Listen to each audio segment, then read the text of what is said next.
안녕하세요. 반갑습니다. 안녕하십니까. 저는 참빛교회 신선호 권사입니다. 제가 사실 오늘 여기 서게 된 게 참 쑥스럽습니다. 왜냐하면 역사가 막 일어나서 일어난 역사를 하러 온 게 아니고 그냥 하나님 품 안에서 편안하게 그냥 잘 누리기만 하는 사람이거든요. 그래서 여러분들도 집중훈련 많이 받으셨겠지만 집중훈련 강사님들처럼 그렇게 빡신 간증을 저는 못합니다.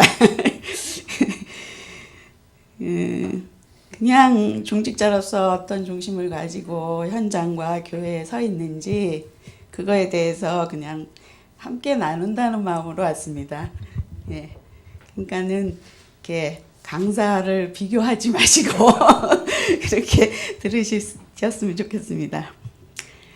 제가 사실 이 중직자로서 여기까지 오게 된 게 부모님 영향이 상당히 컸는데요. 저는 모태신앙이에요. 아버지는 장로님이시고 어머니는 권사님이시고 거기에 이제 막내딸로 태어나서 엄청 사랑받고 컸습니다. 기도도 많이 해주시고 사랑받고 그렇게 커서 자라면서 그냥 자연스럽게 부모님의 신앙생활을 보면서 이렇게 컸어요. 그래서 은근히 저도 속으로는 엄마 아버지처럼 이렇게 닮고 싶다는 생각을 하면서 이렇게 자랐어요. 네. 그래서 몸에 항상 이렇게 뭔가 교회를 열심히 해야 된다? 이런 거는 가지고 있는 것 같아요. 그냥 기본적으로. 그런데 지금은 열심히 못해요. 못하지만,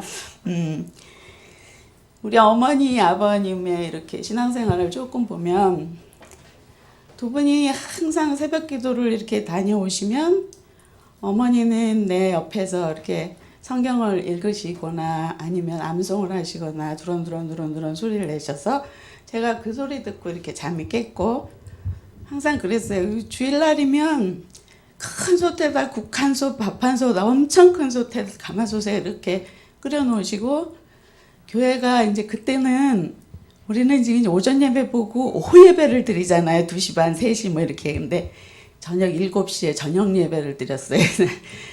집이 많은 그런 성도들을 모셔다가 이제 점심을 같이 먹고 지금 생각하면 포럼이죠. 드런드런 이런 얘기 저런 얘기 신앙 얘기 가족 얘기 막 하고 피곤한 사람 저쪽 방에 가서 잠도 자고 이러다가 함께 이제 또 저녁까지 먹고 저녁 예배를 함께 참석하고 이게 이제 우리 집 일상생활이었어요.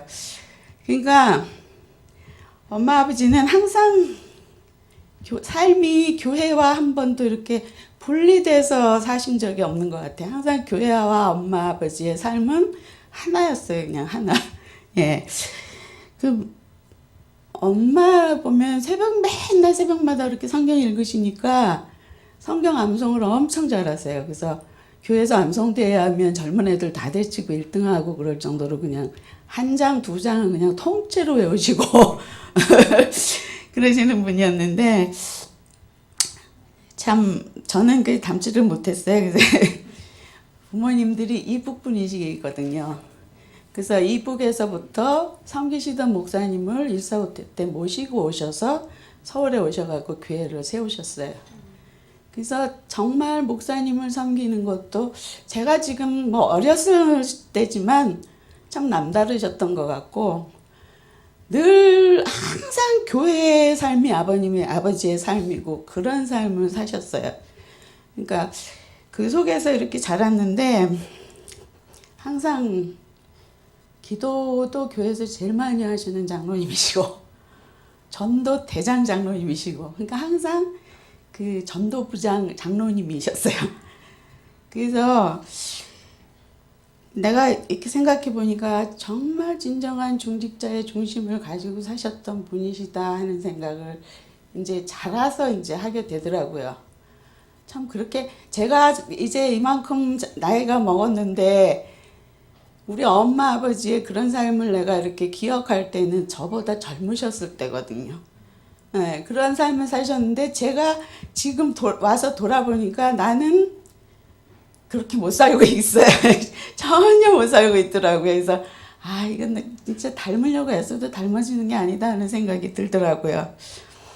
그 어린 시절부터 닮고 싶긴 했지만 그래서 막 교회를 열심히 하고 중고등부 뭐 다 거쳐서 임원이란 임원 다 하고 주일학교 교사 뭐 성가대 지휘 뭐 다 교회 일은 열심히 하면서 이렇게 저도 했지만 진정 그 아버지 속에 있는 복음 그거는 몰랐던 것 같아요 제가. 아버지가 그냥 열심으로 그렇게 하신 게 아니라는 거를 제가 이제 와서 그걸 깨닫는 거예요. 그 복음을 보지 못했었구나. 우리는 어린 시절에 제가 제일 싫어하던 건데 아침마다 가정예배를 드렸어요. 7시면은 가정예배를 드리는데 저는 그 시간이 너무너무 힘들고 싫었어요. 왜냐하면 좀 더 자고 싶고 7시에 예배를 시작하려면 그 전에 일어나는 세수도 다 해야 되고 이불도 다 개야 되고 이제 좀 절차가 있잖아요. 그래서 너무 싫었고 참 이 시간이 언제나 지나가나. 근데 그것뿐만이 아니라 우리 아버지가 이렇게 가정 예배 드릴 때 기도를 하시면 그 가족들 이름 하나하나 다 부르시면서 사도네 8초까지 마태복음부터 말라기 요한계시록까지 그다음에 이제 대한민국부터 시작해서 전 세계를 아우르면서 기도를 다 하시니까 그게 저는 너무너무 싫었던 거예요. 그게 길고 어린 마음에 막 빨리 끝나야 내가 조금이라도 좀 누웠다 학교 가겠는데 그게 안 되니까요. 그래서 참 그 시간이 빠지고 싶어도 절대로 우리 아버지 앞에서는 그게 안 믿기지요. 정말 법 없이도 사시는 인자하신 분인데 이 신앙생활에서만큼 엄청 엄하셨어요. 주일날은 내가 한 번도 이거 어디 무슨 놀러 갈 일이 있어서 예배를 빠진다 이거는 우리 집에서 절대 있을 수 없는 일이었어요. 그러니까 참 어린 시절부터 빡빡하게 살았어요 제가. 너무너무 잘못하면은 교회 밖으로 나갈 수도 있었는데 그래서 이 젊은 시절에 저희 오빠는 정말 부모님한테 반항을 많이 하고 뭐 이랬었는데 결국은 목사가 됐지만은 그랬어요. 그런데 이제 제가 그렇게 자라서 아버지 어머니의 그런 이 중직자의 그 중심이랄까 그런 걸 이렇게 보면서 자라서 이제 결혼도 굉장히 잘 믿는 사람하고 했을 것 같죠. 선을 보는데 목사님 장로님들이 중매하시니까 맨 전도사 강도사하고 선 봤어요. 그런데 만나보니까 소명의식 사명의식 있는 사람이 없더라고요. 그때는요 신학과가 제일 약했어요. 그래갖고 공부 안 되는 사람 거의 미달이었어요. 미달. 그런 사람이 가서 이제 신학과를 다니고 졸업하고 뭐 이러니까는 신학관 갔는데 전도사는 해야 되는데 소명의식도 없고 사명의식도 이런 사람이 너무 많았어요. 그래서 지금은 우리 다락방 안에 그런 분들 하나도 안 계신데 그러다 보니까 정말 내가 입속으로 차라리 안 믿는 사람하고 하는 게 낫겠다 이런 생각을 좀 입으로 좀 했어요. 근데 이게 말이 씨가 돼갖고 안 믿는 사람하고 결혼을 했거든요. 근데 이제 주일학교 신앙은 가지고 있었고 그래서 이제 우리 아버지를 만나게 했는데 아버지는 아예 택도 없으셨죠. 안 보려고 그러시다가 이제 그래 한번 보자 그래서 이제 봤어요. 내가 막 아버지를 설득시켰어요. 그래도 나랑 평생 같이 살 사람을 전도해서 그 가정을 변화시킨다면 진짜 보람 있는 일 아니겠나 이래가면서 아버지를 그냥 설득시켜갖고 그러니까 한번 보자 그래서 봤는데 말을 너무나 이쁘게 하는 거예요. 아버지 앞에서. 내가 신앙생활 하는 거는 자기는 지금 교회는 안 나가지만 내가 지금 같이 교회를 나가겠습니다는 못하지만은 저 사람이 신앙생활 하는 데는 절대로 해가 되지 않도록 100% 도와주겠다. 그리고 하나님이 살아계신다니까 어떤 계기에 나를 강권적으로 그 안으로 몰아넣으신다면 난 거부할 마음이 없다. 이렇게 얘기하니까 우리 아버지가 굉장히 믿음직스러웠나 봐요. 그래서 이제 어깨를 해갖고 결혼했어요. 이제 결혼을 하고 대구에 와서 30대 중반에 이제 이 목사님을 통해서 복음을 깨달았어요. 제가 그때 엄청 충격이었어요. 제가 아무 일도 안 하고 농땡이 짓을 했으면 모르는데 교회를 너무 열심히 하고 교사도 너무 열심히 했는데 복음도 모르는 이 선생님이 도대체 주일학교 아이들한테 도대체 뭘 가르쳤단 말인가, 이게 막 가슴에 맺히는 거예요. 이 일을 어쩌면 좋지? 그래서 그때부터 제가 이제 다락방을 뜨거운 마음으로 이제 하기 시작했어요. 그래서 이제 초창기에는 정말 역사가 엄청 많이 일어났어요. 제가 버거울 정도로.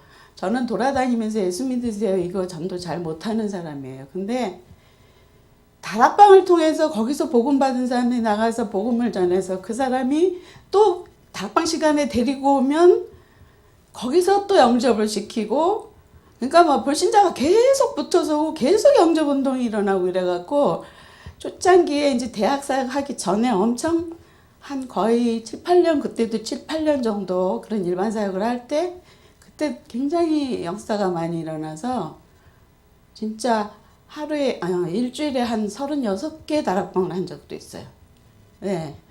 근데 그때는 영접만 막 시키면 이게 역사인 줄 알았어요, 사실.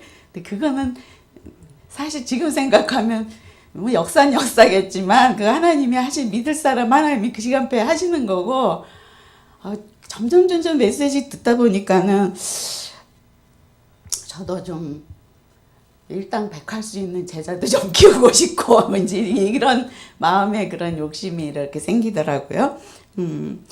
그래서 그 사역을 한 7, 8년 하다가 이제 그때 막 유목사의 메시지가 전문 사역에 관한 메시지가 막 나올 때였어요. 그래서 그래 나도 이제 그때는 뭐 어른 사역, 뭐 어린이 사역, 엄마들 사역, 뭐 정신 문제 있는 사람들 사역 그냥 뭐 두루 다 했었거든요. 근데 이제 전문 사역을 결정을 해야 되겠다. 그래서 기도를 하다가 이제 대학 사역을 이제 응답받게 됐어요. 정말 대학 사역 응답받는데 제 남편이 사실은 계명대 교수였어요. 지금 정년 퇴임했는데 남편이 대학에 있어서 그게 아니고 정말 하나님 원하시는 그 사역 응답받고 싶어서 기도를 좀 많이 했어요. 하다가 이제 대학 사역을 응답받은 거예요. 받고 대학 사역하면서 이제 한 15년 동안 대학 사역을 했어요. 그동안에 제가 그 대학 사역을 하면서 날마다 기도한 게 뭐냐 하면은 하나님 저 나가서 영접시키고 이런 거 잘 못하니까 그런데 어쨌거나 하여튼 하루에 한 명이라도 제가 영접시키게 해주세요. 그런데 애들이 데리고 와요. 영접할 사람을. 그래서 이제 지교회에 앉아서 전문교회에 앉아서 그렇게 영접을 시키고 아이들을 사역하고 이제 그렇게 했죠. 근데 뭐 매일 그 나물에 그 밥이고 애들을 다락방은 맨날 그냥 하는데 그냥 맨날 예수는 그리스도인데 이 아이들이 절대 달라지는 것 같지도 않고 정말 영적 문제 많은 아이들이 있었어요. 제가 대학 사역을 시작할 때 그때 어떻게 됐냐면 우리 교회 집사님 중에 한 분이 자기 남편이 예수를 안 믿는데 술집을 했어요. 술집을. 근데 그 대구대 앞에 술집 그 건너편에서 했었는데 그게 이제 IMF 때 문을 닫으면서 새로 사람 들어와야 되는데 안 들어오는 거예요. 그래서 2년째 비어있다 그러면서 거기를 미션홈으로 써라. 쓰든지 전문교회를 하든지 해라 그래갖고 가보니까 이제 대구대가 이렇게 보이는 거예요. 제 눈에. 대구대도 있고 계명대도 있고.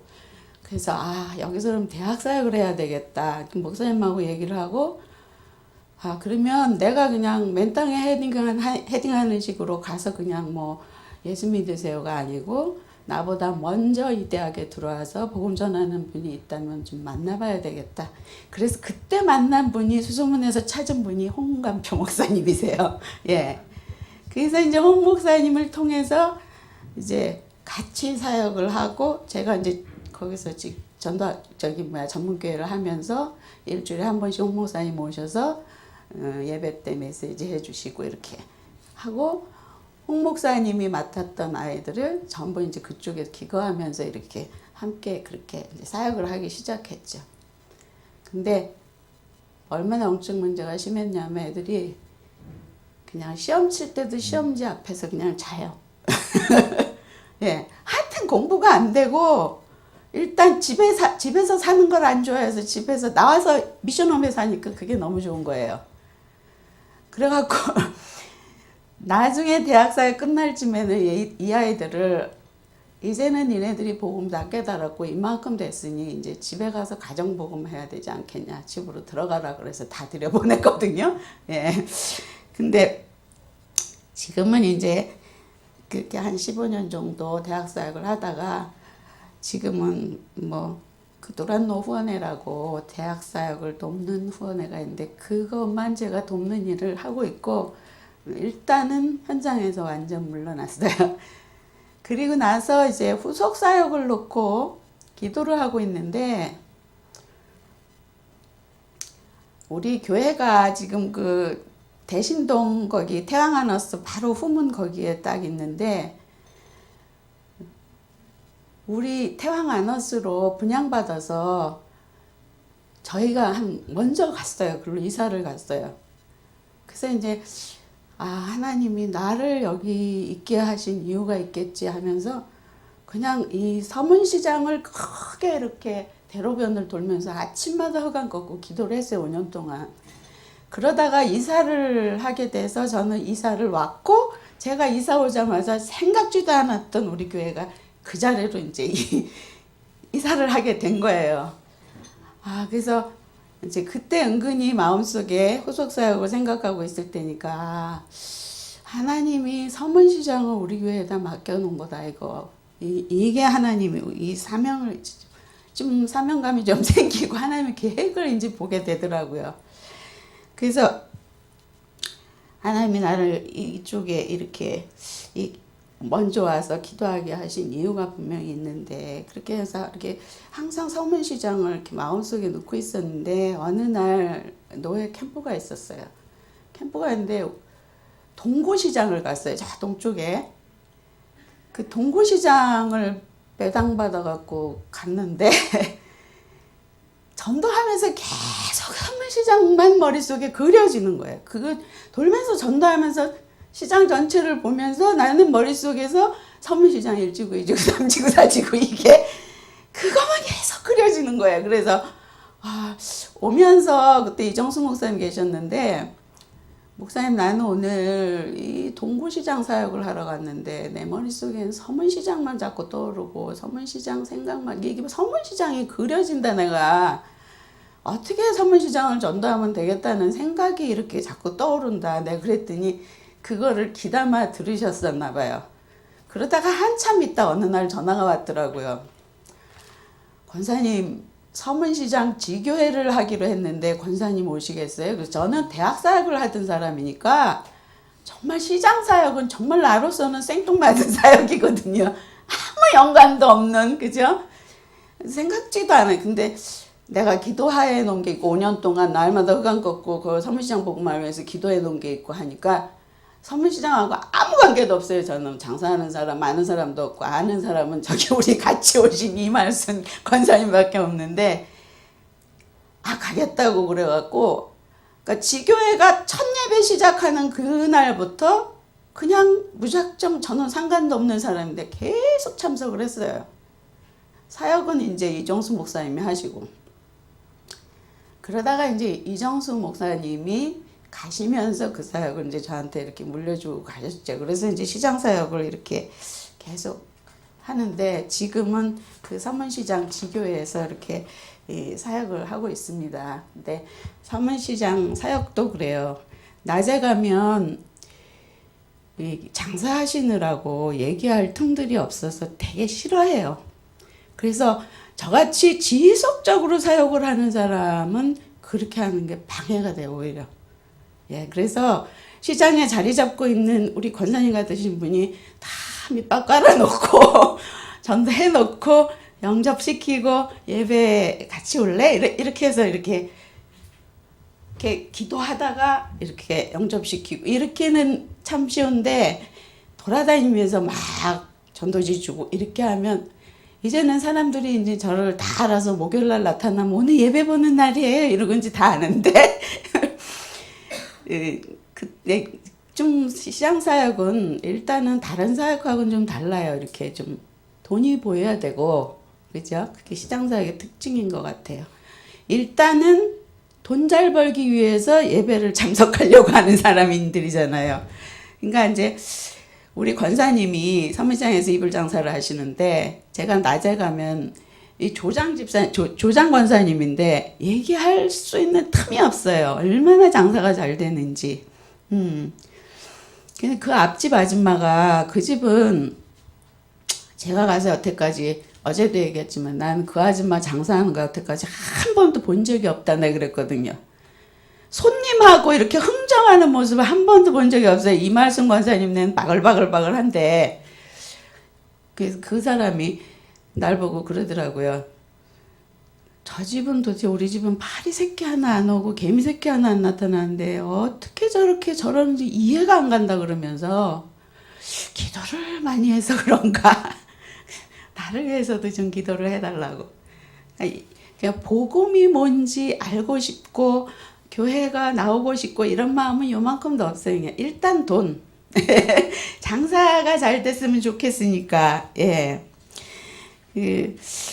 제가 지금까지 사역을 이렇게 돌아보면요.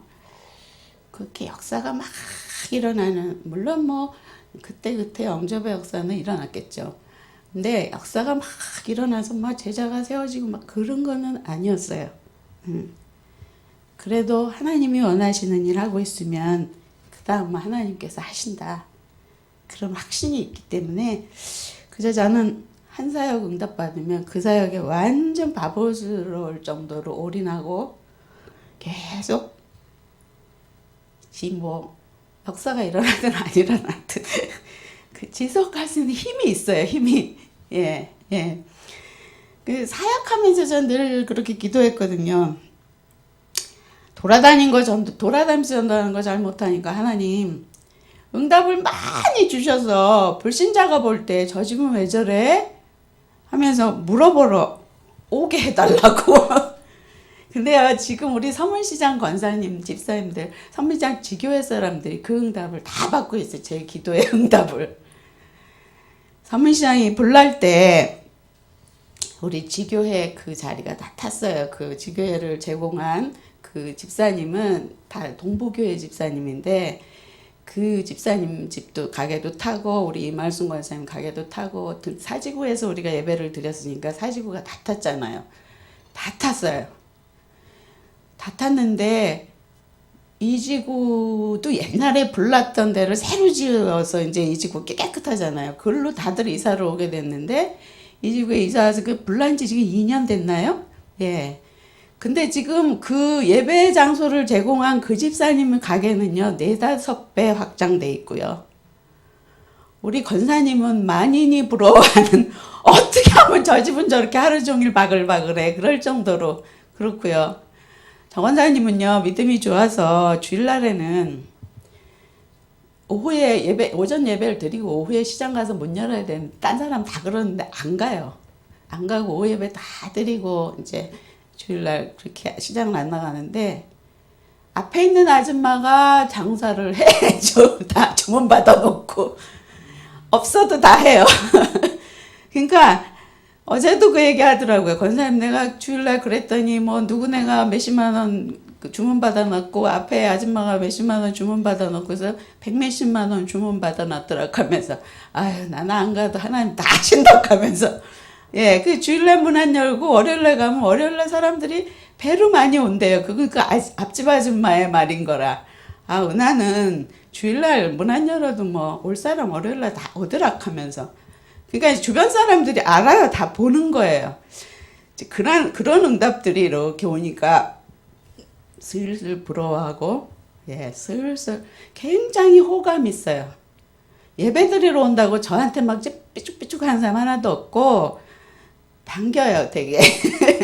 제가 오면, 아, 오늘 예배 드린 날이에요 하고 되게 반겨요. 저를 위해서도 기도 많이 해주세요, 이러면서. 근데, 복음은 이제 좀 안 들어가서, 이제 일단은 기도를 하고 있는 중이고요. 예. 그 어느 날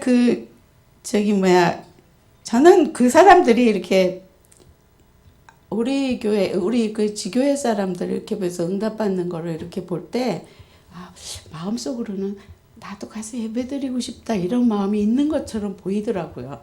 네. 근데 그게 영적인 부분이라서 한두 가서 예배드리기는 상당히 힘들잖아요. 그러니까 이제 일단은 와서 같이 예배드리죠 그러면은 탁 이제 튀는 거라. 예. 올 수가 없는 마음인 거죠. 그래서 계속 흑암 꺾고 이제 기도를 하면 2지구가 아마 2지구 2층이 다 우리 지교회 사람들 가게가 되지 않을까. 계속 우리 예배 드리는 그 장소, 거기 아지트 커튼이라는 데인데, 거기 지금 가서 보면 정말 엄청나게 많이 가게를 늘리고 또 뒤로도 늘리고, 그러니까 주인이 셈이 나가지고 자기가 가게 해야 되니까 비하라 이래갖고 이제 계약도 안 됐는데, 계약 날짜도 안 됐는데, 네, 막 그럴 정도로 시샘할 정도로 지금 그래요. 그리고 이제 그 이지구 안에 있던 커튼, 그 주변에 있던 커튼 하는 사람들이 슬슬 다 문을 닫은 거예요. 왜냐하면 이 집에서 다 커튼을 너무 잘 파니까, 거기 있어봐야 장사가 안 되니까 자기네는. 그래서 하나님한테 기도해 놓은 거 이거는 하나도 그냥 공짜가 없고 안 이루어지는 게 없는 것 같아요. 언제든지 다 이루어지는 것 같아요. 예. 제가 지금 가만히 보면 이제 서문시장의 사역을 제가 한 8년째 하고 있는데, 여기도 이제 좀 지속하는 편이죠. 제가 하면 대학도 15년 했는데, 여기도 지금 8년째 서문시장 사역을 하고 있는데, 이제 교회화가 좀 되고, 이제 그 중에서 복음 전하는 사람 되고 싶어요 하는 사람이 나타났어요. 예. 그러니까 우리들의 사역을 가만히 보면 그 미래를 바라보고 사역해야 되는 거예요. 당장 나는 어서도 안 일어나고 왜 나는 남들처럼 열심히 하고 정말 맨날 사모를 하면서 메시지 붙잡고 그대로 응답받으려고 애쓰는데 나는 왜 현장에서 안 되나. 제자는 태어난다고 그러는데 나는 제자 아닌가 이러면서 막 실망하고 포기하고 그런 사람 너무 많거든요. 근데 아마 한 사역을 그냥 누가 뭐래도 아무것도 역사가 없는데도 계속해서 지속하고 이런 사람은 바보 같은 자밖에 없는 것 같아요. 그래서 계속 지속하다 보니까 지금 대학 사역 15년 하고 서문시장 사역을 8년 했으니까 거의 20년 넘었죠. 대학 사역의 열매도 이제 나타나요. 이제 보이기 시작했어요. 우리 교회 두 부목사님, 옥재김 목사님하고 이동근 목사님 다 아시나 모르겠는데, 옥재김 목사님도 대학 사역할 때 그 지교회에서 영접했어요. 네. 이동근 목사님도 저랑 1대1 다락방을 하면서 본인이 그렇게 이제 간증하면서 얘기하시는데, 내가 신권사님하고 1대1 다락방 하면서도 맨날 자딱하면서 영적 문제 그렇게 심각했다고 하면서 그렇게 얘기하시는데, 이동근 목사님도 그랬어요, 그때는. 그랬는데 그분들이 지금 막 일당 100이 아니라 일당 수천을 수만을 할 수 있는 제자로 지금 우리 교회 두 분이 딱 서 계시는 거예요. 저는 대학 사역할 때 아무것도 안 일어나도 그때는 그냥 정말 영적인 문제 심각한 애들 맨날 치유하고 이러냐고 힘 빠지고 돈은 엄청 많이 들어가고, 대학 사역은 돈이 많이 들어요. 목사님 대학 사역 하시는데 진짜 밥 사 먹여가면서 뭐 그때는 아이들이 훈련을 가면 그냥 응답받아서 가는 애가 거의 없고 그냥 덩덕콩 따라 나서 갖고 그냥 가요. 가서 이렇게 접수하려고 하는데 권사님 돈 없는데요. 그러면 이제 그것까지 다 내줘야 되는 거라. 그래서 저는 수련회 때는 몇십만 원을 주머니에 넣고 갔어요. 가다 밥 사 먹여야 되지. 그래도 지교회 할 때도 항상 애들 다락방을 이제 점심때 니네들 점심 어차피 먹어야 되지 않냐. 그러니까 여기 와서 밥을 먹어라. 그러고 밥 먹고 나서 그때 다락방을 했어요. 미션홈 할 때는 미션홈은 이제 좀 그래도 그 중에서 읽고 낼 만한 아이들은 거기서 사는 아이들 중심으로 해갖고 새벽에 제가 갔어요. 그래서 미션홈 훈련을 새벽에 시켰어요. 근데 뭐 눈에 보이는 거 없었어요. 맨날 돈만 들어가지. 그냥 아이들은 그 영적 문제 가지고 그냥 그러고 있지. 그래서 정말 실망하고 그만두고 싶을 때도 많았어요. 하나님 쟤네들이 정말 일꾼 맞습니까? 하나님이 일꾼이라 그러면 제가 지속하고 아니면 안 하고 싶어요. 막 이렇게 기도한 적도 있어요. 근데 그때마다 하나님이 정말 제가 보기에는 아닌데 어느 한 면이 하나님이 저 면을 보고 쓰시겠구나 하는 면이 다 보이더라고요. 애들이. 쟤는 저런 면이 있는데 하나님이 저 면을 보고 쓰시겠구나. 그래갖고 이제 제가 또 회개를 하고 이렇게 하면서 기도하면서 아이들이 그렇게 했는데 제가 그 15년 그거 하는 동안에 대학사역 하는 동안에 우리 이제 대학사역 하면서 목사님도 만났고 사모님도 그때 학생이었고 그랬어요. 그 대학사역 하는 동안에 참 많은 학생들을 만나고 뭐 많이 이렇게 사역도 하고 했지만 지금 와서 이렇게 보면 다 낱낱이 열매가 되어 있는 거예요. 좀 목사님 두 분 돼갖고 우리 교회 계시죠? 사모가 한 7, 8명 나왔어요. 예. 그 지교에 살던 애들 중에서도 몇 명이 사모가 되고, 예. 그 장로 된 아이들도 둘 있고, 뭐 하여튼 그러니까 사역이란 게 지금 눈에 보고 저 사람은 아닌 것 같아. 내가 아무리 봐도 쟤는 제자가 될 수 없어. 이건 아닌 거예요. 정말 영적 문제 많던 애들이 다 일꾼이 돼 있는 거예요. 네. 그래서 여러분들도 때때로 막 사역하시다 실망하고 그만두고 싶을 때 많이 있을 것 같아요. 근데 그게 정말 기도하면서 하나님이 인도하신 그 현장이라면, 그 사역이라면 그냥 기도하시면서 편하게 하시면 돼요. 제가 이제 유 목사님 만나서 메시지 듣다가 제일 먼저 이렇게 은혜 받은 게 뭐냐면 요한복음 15장 말씀이에요. 나는 포도나무요 내 아버지는 농부라. 그 밑에 보면 나는 포도나무요 너희는 가지라. 가지가 포도나무에 붙어있으면 열매를 맺는다 그랬거든요. 가만 생각하니까 나무는 예수님이시고 농부는 하나님이 농사 다 지시고 난 가지인데 그냥 붙어만 있으면 되는구나. 예, 붙어있는다는 그 의미, 그거는 정말 누리는 거잖아요. 누림의 의미. 그래서 그때 그거를 굉장히 그때 언약으로 붙잡고 제가 얼마나 제가 해방받은 그 메시지인지 몰라요. 해방이었어요, 정말. 지금까지 열심히 해야 되는 줄 알았는데, 아무것도 하지 말고 붙어만 있으래네? 예. 그래서 내가 너무 힘줘서 할 것도 없고, 안 된다고 뭐라 그럴 필요도 없고, 예. 나는 할 일이 별로 없구나. 그냥 붙어만 있으면 되는구나. 너무 해방의 말씀이었어요. 지금까지 제가 사역하면서 편하게 할 수 있는 거는, 돼도 안 돼도 편한 거는 이 말씀 붙잡고 여기까지 왔기 때문에 그런 것 같아요. 예. 예. 그냥, 근데 제일 중요한 거는 붙어 있는 거잖아요. 예. 너희가 내 안에, 내가 너희 안에. 우리 홍 목사님이 가장 많이 말씀하시는 게 뭐냐 하면 아침마다 신분권세 묵상해라. 신분권세 누려라. 맨날 그 말씀 하시거든요. 성령 충만 누려라. 뭐 하려고 하지 마라.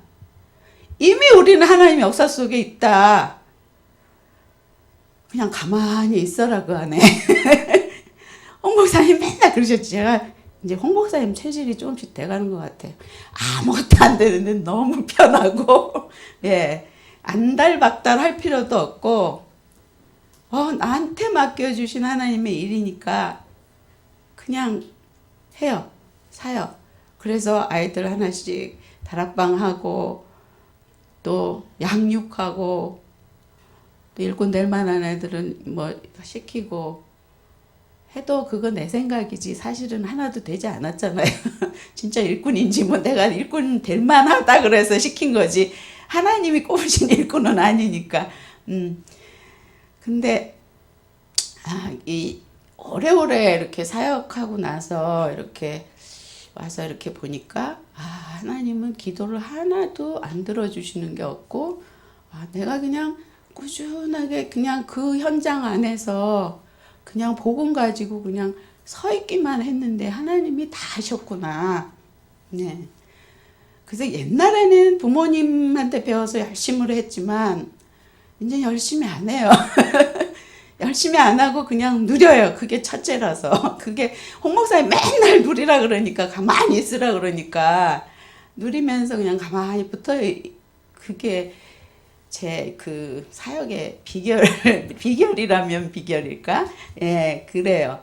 그래서 저는 우리 이제 집중신학원을 지지난주에 끝냈는데 거기 오시는 그 간증자분들이 너무 역사가 많이 일어나시니까 그냥 어떨 때는 사람들이 막 그래 세신자가 요번에 되게 많이 받았거든요. 근데 처음에는 권사님 대단하시다 그랬는데 저건 내게 아닌 것 같고 이렇게 되더라고. 예, 이제 그렇게 받을 수도 있거든요. 예, 근데 이제 저희는 그래도 이제 홍 목사님한테 훈련을 받은지라 그렇게 막 하나하나 말씀에 막 오늘 목사님 물론 강단 잡고 기도하지만 강단 메시지 붙잡고 한 절 한 절도 안 놓치고 사문을 딱딱 해서 오늘 거기 현장 가서 이 말씀을 딱 응답받고 딱 맞춰가면서 그렇게 못 사는 체질이라 홍 목사님도 그렇고 저도 그렇고 예, 그런데도 하나님 응답하시더라고요. 예, 그래서 그거 보면서 맞아 내가 누리는 게 최고. 제가 초창기에 그 다락방을 왜 일반 사역을 할 때 역사가 되게 많이 일어났다고 그랬잖아요. 일주일에 36개 다락방을 할 정도로 많이 일어났다고 그랬는데 그때 제가 지금 와서 돌아보면 그 사람들 다락방 받는 사람들한테 하나님 계획이 있었던 게 아니고 저한테 있었더라고요. 그 시간에 저를 엄청 치유하셨고 저를 완전히 다르게 만들으셨어요. 저를 제자로 키우셨던 것 같아요. 그러니까 여러분들도 그래요. 사역하시다가 그 사역이 역사 일어나는 사역이 아닐 수 있어요. 왜냐하면 하나님의 포인트는 나거든요. 나. 예. 그래서 나를 하나님이 이렇게 나에게 말씀하시는구나. 그렇게 생각하시고 현장에서 계속 치유받으며 나가신다면은 굉장히 역사 많이 이제 15년 후 그 며칠 전에 저희 남편이 94세 된 그 바이올리니스트의 연주 실황 장면을 저한테 보여주면서 자기는 젊었을 때 이 사람 연주를 너무 좋아했다 그러면서 하는 소리가 몇 살인데 94이래요. 94세 연주회를 하는데도 소리가 하나도 이상하지 않더라고요. 그래서 내가 94이면 고별 공연이겠네. 네, 그러면서 마지막 공연인가 보다 그랬더니 아니래요. 96세 또 했대요. 96세 한 게 또 있대요. 그러면서 저한테 하는 얘기가 96 생각하면 자기가 앞으로 30년이다 그지? 이러면서 저한테 그러는 거예요. 지금부터 뭐를 시작한다면 96살에 자기 지금 바이올린 시작해도 96살에 공연하겠다 이러면서 그 얘기를 딱 듣는 순간에 내가 그랬어요. 그 사람은 젊었을 때부터 바이올린을 늘 하고 자랐으니까 96살에도 그렇게 변함없이 할 수 있는 거지. 그게 66에 시작했다고 그게 되겠냐 내가 이제 그러면서 가만히 생각을 해봤어요. 그럼 제가요 옛날부터 시작하고 제일 잘할 수 있는 게 뭐겠어요. 이제 여러분들도 마찬가지일 거예요. 전도하는 거 늘 말씀 들으면서 주일에 한 번씩 목사님 뭐 중간에 하나도 안 나와도 주일만 교회 나왔다 쳐도 그죠? 계속 그 말씀 듣고 현장에 가면 복음만 생각했을 거 아니에요. 그 마음을 가지고 내가 96살까지 간다면 못할 게 뭐 있겠나. 내가 지금 한 사역을 되돌아보니까 30몇 년인데 그동안의 열매가 이렇게 나오는데 일당백할 제자들이 나오는데 지금까지 해왔으니까 계속 꾸준히 앞으로 30년을 한다면 지속 사역을 한다면 이거 대단하겠다 하는 생각이 그때 가서 또 어떤 일꾼이 나올까? 그래서 제가 생각을 해봤어요. 그럼 내가 시장 사역을 마치고 그 다음 후속 사역은 뭘 해야 될까? 내가 꼬부라진 할머니가 돼갖고 사실은 제가 대학 사역을 15년 하고 60대 초반인가 50대 말 그때 대학 사역 그만두게 된 것도 제가 이제는 늙어서 대학에 이렇게 늙은 아줌마가 서 있는 게 애들한테 별로 좋지 않다는 생각이 들었어요. 뭐 하나님은 어쩌실지 모르는데 내가 그런 판단이 생겼어요. 그래서 이제 후속 사역을 계속 기도하게 된 건데 지금 이제 아직은 제가 이제 계속 지교회 그 서문지교회 사역을 더 할 거지만 하나님이 뭐 하실 때까지 할 거지만은 그럼 96살까지 그 신시당 사역 후속 사역으로 내가 뭐 해야 될까 이런 생각을 좀 해봤어요. 근데 우리는 사실 평생 사역이잖아요, 그죠? 근데 꼬부라진 할머니가 돼서도 할 수 있는 사역이 뭘까 생각해 보니까 렘넌트 사역이더라고요. 저희 아이들이 엄마한테 혼나고 나면 우리 이제 저기 시어머니 시아버님 모시고 살았는데 항상 할아버지 방에 가서 숨어서 안 나와요. 거기가 피난처거라. 그 처음엔 저는 몰랐어요. 모르고 할아버지 할머니가 애들 버릇을 나쁘게 한다고 빨리 안 나오냐고 또 닥달을 해갖고 나오라 그래갖고 또 야단치고 이랬었는데 지금 내가 이렇게 할머니가 돼갖고 딱 생각해 보니까 할머니의 역할이 있더라고요. 그 푸근하고 그죠? 그래서 이제는 어린이 사역을 이제 내가 막판에 하면서 아이들을 다 할머니로서 품어줘야 되겠구나 이런 생각을 이제 요즘 와서 좀 그런 생각을 했어요. 그래서 우리가 만약에 아이들 렘넌트 사역, 어린이 사역을 한다면은 정말 미래를 봐야 돼. 미래 아무도 몰라요. 하나님만 아시는 거예요. 거기서 뭐 역사가 있어 없어 뭐 이러면서 실망하고 절대 그러지 않을 거잖아요. 그죠? 그러니까 모든 사역에서 마찬가지인 것 같아요. 그러니까 이제 와서 제가 이 전도의 여정이라는 의미가 이제 깨달아지기 시작했어. 여정. 이제 여정은 어디까지나 첫 발자국부터 또박 뛰어서 가잖아요. 가는데 세계복음화의 여정은 되게 긴 여정인 거라. 그죠? 사실 우리 교회가 중남미 사역으로 굉장히 알려져 있는데 우리 교회가 정말 힘들 때 그 사역을 시작했어요. 교회 집세가 한 6, 7달 밀려있고 목사님 사례비도 몇 달치 밀려있고 정말 뭐 목사님이 중남미 가신다는데 중남미 한번 갔다 오려면 500만 원 들거든요. 500만 원이 어디 있어요? 그럼 목사님 한 달 사례비를 드리지. 그러니까요. 하루는 어떤 집사님이 나를 부르는 거예요. 만나자고 그래서 나갔더니 대짜고짜 화를 내면서 중직자가 대체 뭐 하는 거냐고 이제 집사님이 막 뭐라 그러더라고요. 그래서 왜 그래? 그랬더니 도대체 목사님이 잘못된 길로 가면 막아야지 중직자가 돼갖고 응? 그걸 그냥 보고 있냐 하면서 교회 완전 다 엉망되겠다고.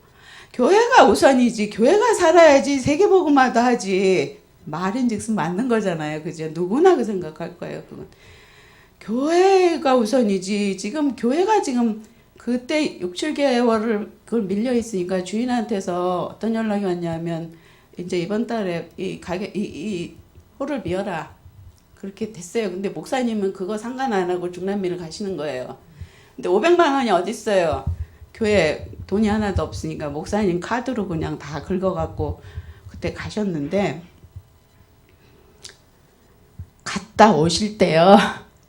그 여비에 몇 배로 하나님이 응답하시고요. 그때 이제 나가라 그러는 소리 안 했으면 우리 교회 글로 15억짜리 그 교회로 이사 못 갔을 거야. 교회를. 예. 근데 맞는 말이지만 틀리는 거예요. 제가 그래서 속으로 그랬어요.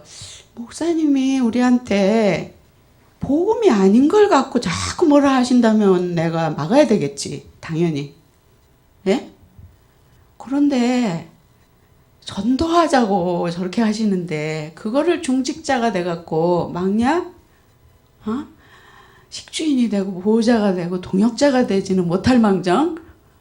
이제 내가 이제 그렇게 얘기는 했는데 그 사람은 목사님이 겉멋이 들어가지고 세계복음화 하면서 해외 여행 가시는 거로 생각하는 거예요. 그런 분들이 있었어요, 솔직히. 근데 그거 당연한 거거든요. 저도 믿음 없으면 그렇게 얘기했을 거예요. 근데 그때 사람이 한 명 있었어요. 그 파나마의 알렉스 목사님이라고 한 분 있었는데 그분 한 분 팀 사역 시키기 위해서 목사님이 500만 원을 들여서 중남미를 그 힘든 비행기 제가 한번 중남미 따라갔다 왔어요. 그 61살에 한갑 여행 간다. 우리 불신자 남편한테 이제 그렇게 얘기를 하고 목사님을 따라서 중남미 사역을 한번 따라갔다 왔어요. 제가 얼마나 회개를 하고요. 이렇게 힘든 비행기를 타야 되고 이렇게 차를 50시간씩 타고 이렇게 가는데 야 이제 목사님 위해서 기도 진짜 빡시게 해야 되겠다는 걸 깨달았고 정말 그냥 목사님 어디 가신다 그러면 뭐라도 해드리고 싶은 그런 심정에 잘 못해드리지만은 그러니까 많은 사람 갖고 이렇게 시작하시지 않더라고요. 딱 그 알렉스 목사님 한 분 갖고 시작했는데 그 다음에 알렉스 목사님 또 다른 한 분을 모시고 오셨고 그 다음에 하면서 지금 이제 우리 교회에서 할 때 이번 해부터 이제 하나교회로 갔어요. 우리가 이제 감당이 안 되는 거예요. 80명까지 이제 작년에 80명까지 오셨어요. 근데 그분들이 다 어떤 분이시냐 하면 현지인들, 현지인 뭐 교수, 의사, 변호사 거기선 잘 나가시는 분이에요. 그분들이요 40일을 우리 교회에서 훈련을 시키는데 일을 다 접어놓고 오셔요. 그 일을 다 접어놓고 자비량 해갖고 오셔요. 우리가 뭐 차비 대주고 이런 것도 아니고. 그러니까 하여튼 처음부터 계속해서 여태까지 오시는 분 계속 한 번 오신 분은 하여튼 지금까지 계속 매해 와요. 그러니까 매해 여기 와서 훈련받기 위해서 1년을 벌어서 모으시는 분도 계시고요. 네. 그렇게 해서 오시는데 우리가 기도하는 거는 중남미 37개국에 현지인 선교사를 다 파송할 수 있도록 그렇게 기도하는데 우리가 가서 하면 문화도 다르고 어렵잖아요. 또 돈도 많이 들고 여기서 거기까지 가고 뭐 이렇게 하려면. 근데 현지인을 쓰면 현지인 선교사님이 세워지면 너무 잘 통하고 자기네들의 문화와 모든 걸 다 아니까 돈도 얼마 안 들고. 근데 지금 현지인들이 다 그렇게 훈련을 받고 있는 거예요. 그래서 처음은 정말 시작은 아주 작고 아무것도 되는 거 안 같고 그냥 뭐 사람들은 말이 많고 우리 목사님이 웬만했으면 아마 그거 안 하셨을 것 같아. 그랬다면 중남미 지금 그냥 그러고 있겠죠. 그죠? 그래서 참 감사해요. 그래서 사역이라는 게 이게 하나님이 원하시는 일이다고 판단이 되고 기도하다가 응답받은 부분이라면 그냥 나한테 아무것도 안 들어도 되고 아무것도 역사 안 일어나도 되고 그냥 나는 그 현장에서 복음 가지고 그냥 서서 그냥 날마다 붙어 있고 누리기만 하면 이게 그 다음 열매는 하나님이 하신다고 그랬잖아요. 예. 농부가 뭐 물 주고 비 주고 뭐 해서 뭐 농사 짓고 다 해서 열매 맺게 하는 거지. 가지가 가지 그냥 가만히 이러고 있는 거지. 그죠? 예.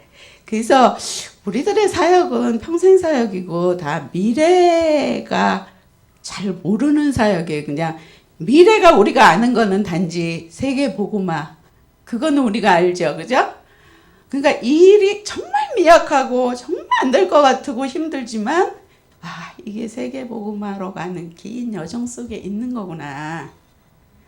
그렇게 생각하시면 하나도 걱정하실 것도 없고 급할 것도 없고 막 그럴 것 같아요. 힘 빠질 일도 없고. 네. 그때 그냥 하나님이 하시겠지. 저는요 대학사역 하면서 15년 지금 20년 됐는데 20년 만에 그런 목사님들 몇 번 나오고 이러는 거 보니까요. 하나님 저렇게 다 하시는데 뭐. 옥 목사님도 영접할 때는 너무너무 영적으로 심각해가지고 영접하시고 나서 그 다음 날부터 계속 불안하니까 사단이 가만 안 두니까 매일 지교회를 왔어요. 권사님하고 같이 말씀 듣고 있어야지 내가 안 그러면 못 살 것 같아 이러면서. 네. 그런 학생들이 지금 대학에도 많고요. 또 어린애들은 안 그럴 것 같지만 주일학교 학생들도 되게 많고요. 네. 그래서 뭐 대학은 마지막 완전 수술자리라 그러는데 어린 시절부터 우리가 복음을 가지고 이렇게 잘 이렇게 한다면 당장은 하나도 안 보이죠. 걔네들이 그냥 뭐 철부지고 한데 걔네들이 앞으로 정말 세계복음화. 나는 세계복음화 우리가 무슨 세계복음화 하냐 하는 얘기지. 성경을 보면서도 늘 그랬거든요. 내가 여기 앉아서 한 사람 한 사람 영접시킨다고 뭐 세계복음화가 될까 그랬는데 제가 이제 우리 구정 때 되면 이제 그 중남미 분들이 쫙 와서 쫙 교회에 앉아 있으면요 전부 각 나라 사람들이잖아요. 세계복음화 되는구나. 예. 한 사람으로 시작했고 우리는 돈 한 푼 없었고 돈 갖고 하는 거 절대. 그러니까 목사님 이 중직자는 뭐냐면 목사님이 기도하시면서 하시고자 하시는 그 전도에 관한 하시고자 하시는 그 일을 계속 기도로 밀어드리고 따라 붙고 동역자가 되어드리고 이렇게 하면 그거는 나중에 다 우리를 통해서 하나님 하신 게 되는 거예요. 그죠? 예. 그래서 그냥 아무것도 못해도 편하고 저는 뭐 남편이 이제 그 퇴직을 하고 나니까 이제 연금 갖고 살아야 되니까 이제 돈도 없잖아요. 그래서 이제는 모두 못하겠어요. 그 대학사역 안 하길 잘했지. 예. 그런데 돈 들 일 있으면 우리 저 이말씀 권사님 다 하고. 예. 그러는데 한편으로는 제가 얼마나 눌리는 게 많겠어요. 남편이 불신자니까. 그죠? 대학 교수 뭐라고 뭐 그럼 뭐 하겠어요. 눌리는 게 정말 많고 처음에는 제가 술을 많이 쓰고 막 기도하다 하나님 이번에 이렇게 안 해주시면 막 이렇게 막 하나님한테 협박도 하고 뭐 별짓을 다 했는데 그때마다 하나님 막으시더라고요. 그래서 이제는 너무너무 편하게 하나님 알아서 하시죠. 뭐 내가 죽은 다음에 하시든지 뭐 옛날에는 대학에 있으니까 자기가 심리학과 교수를 했거든요. 그러니까 성경은 많이 읽었는데 이 심리학과 아이들한테 뭘 가르쳤겠어요. 성경을 대두하는 해석을 해갖고 가르쳤을 거라고 뻔하죠. 그래 이 사람이 빨리 복음을 받고 대학의 강단에 있는 동안에 복음을 받아서 이 아이들한테 내가 옛날엔 잘못 가르쳤는데 이렇게 하기를 원했거든요. 근데 그게 안 됐어요. 그리고 이제 정년퇴임을 했는데 아직도 그러고 있는데 그러니까 전도한다고 나서서 하면서 교회 중직자라고 하면서 교회에서는 뭐 정말 다 뭐 이렇게 한다 하면서도 남편 하나 뭐 전도 못하면서 무슨 전도를 하러 다니냐 이렇게 하는 사람 많을 거 아니에요. 근데 옛날엔 그런 게 되게 많이 눌렸어요. 근데 지금은 하나도 너무 안 눌려갖고 큰일 났어요. 왜냐하면 이거 하나님이 어떤 시간표에 이 사람을 바꾸실까 하는 그 자기 마음 자세가 있잖아요. 하나님이 강권적으로 나를 이 안으로 끌고 들어오신다면 그땐 거부할 마음이 없다고 그랬으니까 마음 자세가 그런 사람이 하나님이 끌고 들어오셔야 되지 내가 못하는 거거든요. 그래서 근데 이제는 눌릴 것도 없고 현장에서 뭐 역사 안 일어나도 그냥 편하고 마냥 힘도 안 빠지고 왜냐하면 내가 그냥 복음 가지고 서 있으니까 우리 집도 마찬가지로 복음 가지고 내가 서 있는데 뭐 그 하나님이 하시겠지. 예. 이미 하나님의 역사 속에 있다고 그랬는데 그냥 가만히 있어라 그랬으니까 여태까지 기도 많이 했고 그런 마음으로 지금 이렇게 있어요. 그래서 사실은 제가 이렇게 뭐 강의를 해달라고 이렇게 말씀하실 때 그런 게 상당히 부담이 됐을 수도 있겠죠. 근데 사실 그런 거는 그만큼도 그 부담은 없었어요, 목사님. 목사님이 좀 아시니까. 예, 그래서 날마다 우리가 그렇게 정말 하나님이 주시는 그 힘, 능력, 그거를 이렇게 내가 누리지 않으면 그게 안 되는 거거든요. 제가 우리 시아버님이 102살까지 사시다 돌아가셨어요. 그 태왕아너스에서 돌아가셨어요. 그리고 나서 우리가 이사를 한 거거든요. 근데 아버님이 너무너무 저를 괴롭히시는 거예요. 이제 말년에 돌아가실 때 다 돼갖고. 그래가지고 이제 우리 목사님을 만나고 목사님 나 죽을 것 같아요. 목사님 나 죽을 것 같아요. 정말 어떻게 하면 좋아요. 막 그랬는데 목사님 그냥 이야기만 들어주시고 그렇게 하시더라고요.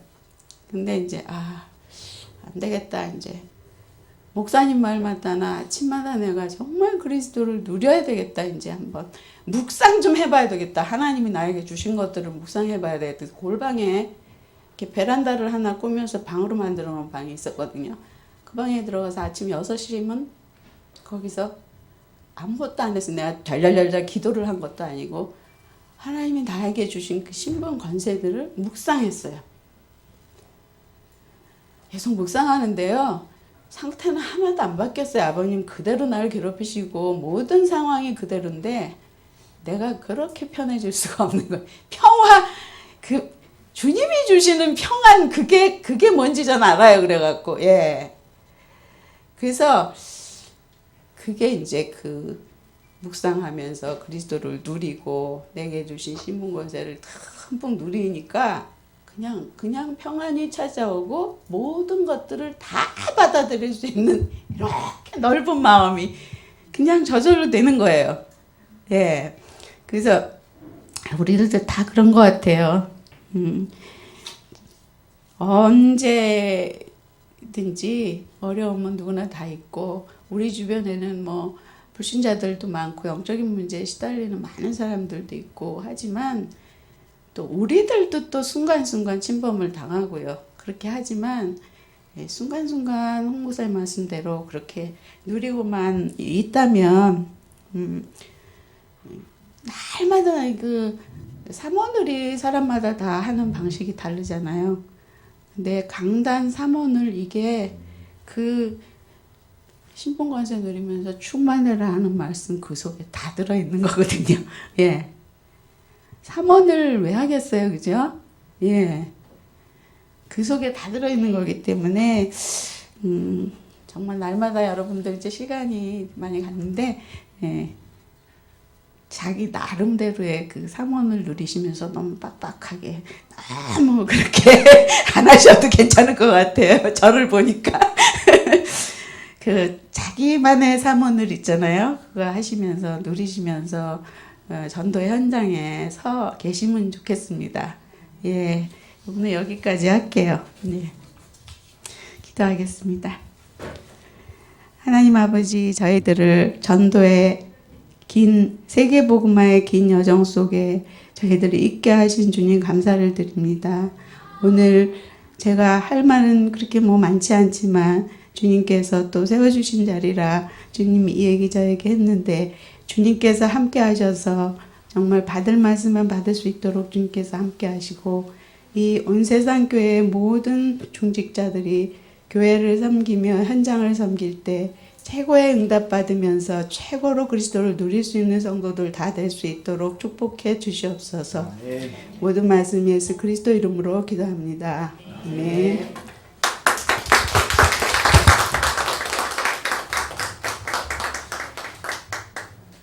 우리 다시 한 번 더 특강해 주신 우리 신선한 하나님께 감사의 박수 드립니다.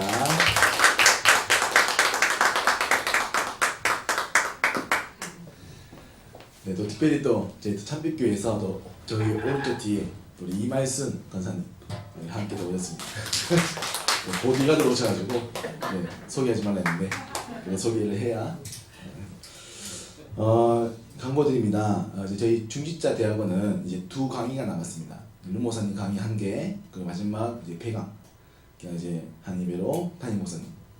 그래서 우리 내일과 다음 주, 이게 2주간에 하면 끝납니다. 그래서 끝까지 인도받아서 로컬과 파란을 살리는 중직자의 축복 누리기를 기도합니다. 네, 마지막으로 우리 목사 나오셔서 축도하심으로 중직자 대학원 특강을 마치겠습니다.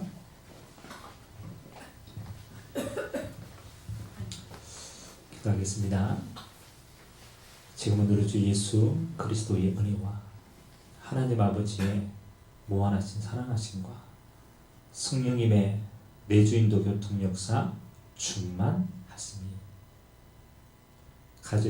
가지의 응답을 누리고 또 우리가 있는 현장 속에 하나님이 함께하는 귀한 축복을 누릴 또 하나님 주시는 많은 열매를 누리게 되어질 우리 모든 중직자들과 그들의 현장물이 위해 지금부터 영원토록 항상 함께 있을지어다. 아멘.